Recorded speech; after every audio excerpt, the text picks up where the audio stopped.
الشیطان الرجیم بسم اللہ الرحمن الرحیم اہدنا الصراط المستقیم صراط الذین انعمت علیہم غیر المغضوب علیہم ولا الضالین صدق اللہ العظیم وصدق رسولہ النبی الامین المکین الکریم ونحن ولا ذلك لمن الشاہدین والشاکرین والحمد للہ رب العالمین. درود پاک میں اللہ صلاۃ و سلام علیک یا نبی اللہ صلی اللہ تعالی علیہ وآلہ وسلم. مجھے علی سے ہے الفت.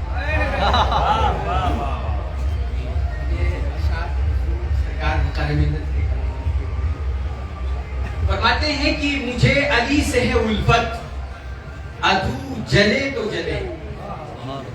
یہ جملہ یاد رکھنا ہے آپ کو، عدو جلے تو جلے، دشمن. مجھے علی سے ہے الفت، عدو جلے تو جلے. بھائی اس کو آپ کو بولنا ہے، مجھے علی سے ہے الفت، جلے تو جلے.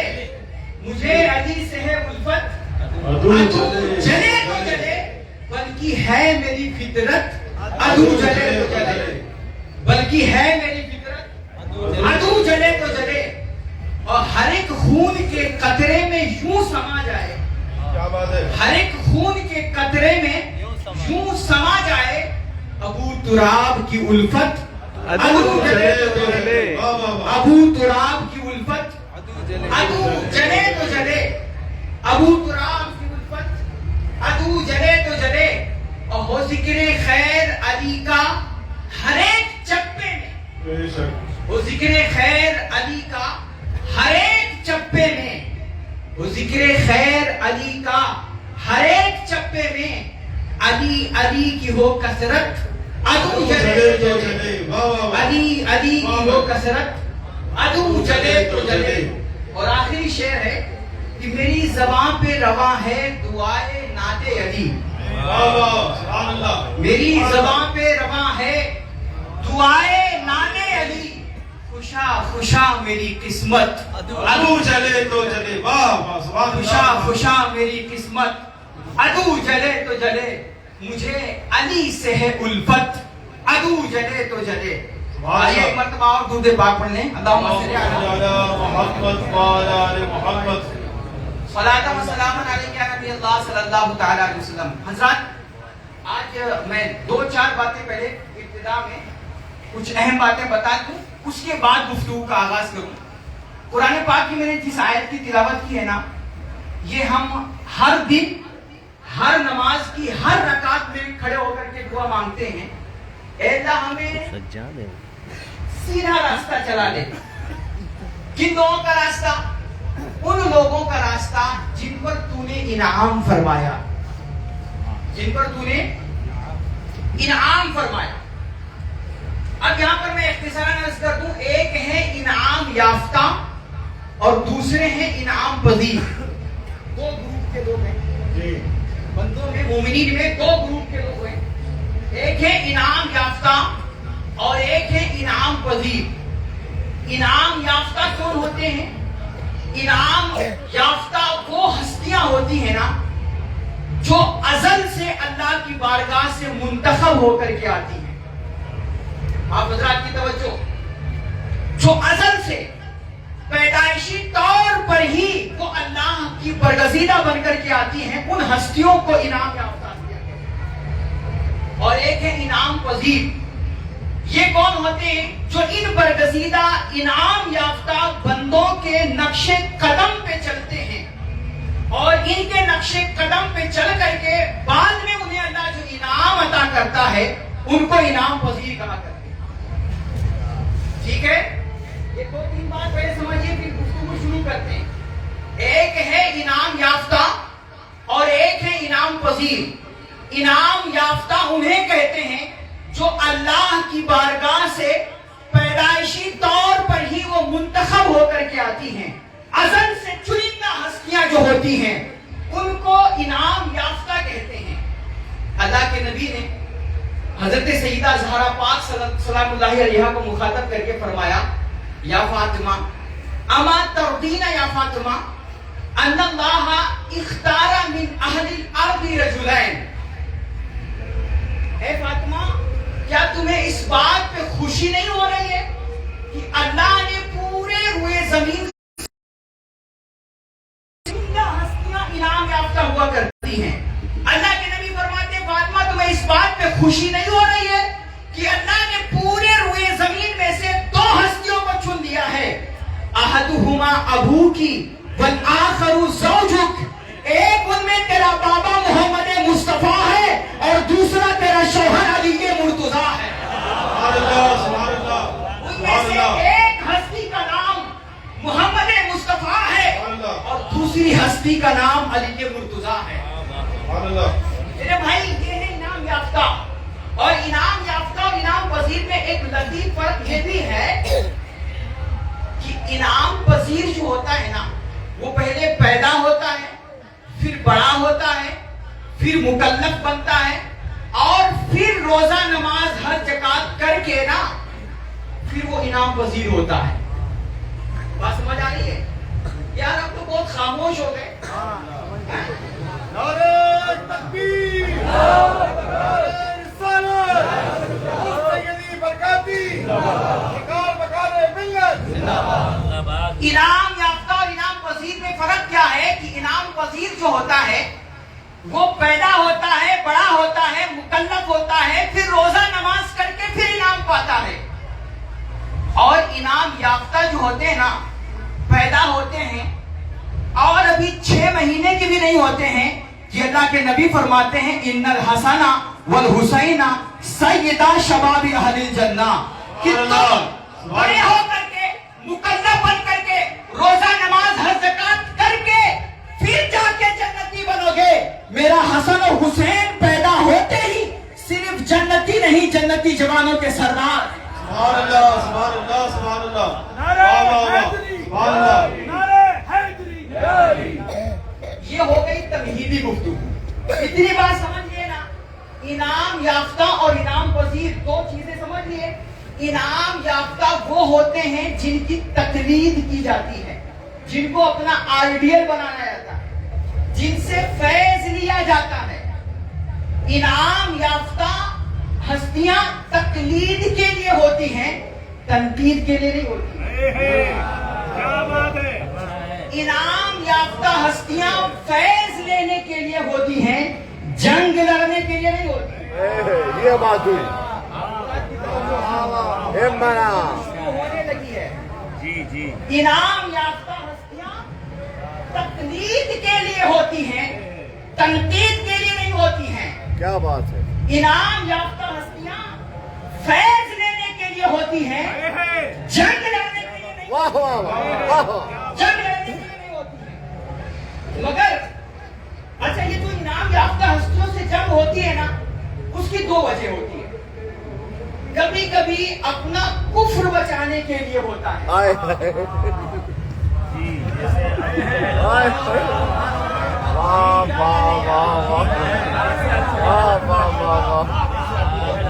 انعام یافتہ ہستیاں ان سے جو جنگ ہوتی ہے نا یا تو کفر بچانے کے لیے ہوتی ہے اور یا تو اقتدار بچانے کے لیے ہوتی ہے.